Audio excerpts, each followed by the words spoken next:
கடந்த முறை ஒப்பந்தம் செய்தபடி மக்கள் நீதி மய்யத்துக்கு ஒரு ராஜ்யசபா ஒதுக்கப்பட்டிருக்கு. வைகோ ஏன் தேர்ந்தெடுக்கப்படலன்னு நினைக்கிறீங்க? மகனுக்கு எம்பி சீட் குடுத்தாச்சுங்க. எத்தன தடவங்க திரும்ப திரும்ப குடுக்குறது?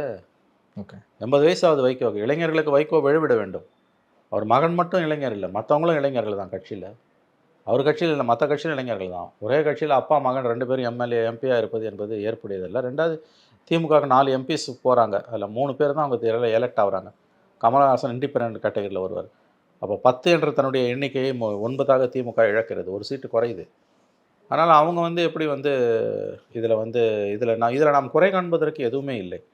வைகோ மகனுக்கு சீட்டு குடுத்தாச்சு. வைகோ கட்சியில 4 பேர் திமுக சிம்பல்ல தான் இன்னைக்கு நிக்கிறாங்க.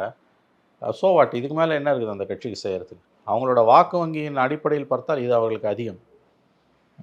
ஒரு எம்பி போதும். துரை வைகோ இருக்காரு, அது போதும். அதை வச்சு நீங்க சமூக சீர்திருத்த வேலைகளை பண்ணுங்க. அதுக்கு மேல ரொம்பலாம் ஆசைப்படக்கூடாது. பொன்னென்ற போதுமென்ற மனமே பொன் செய்யும் மருந்து.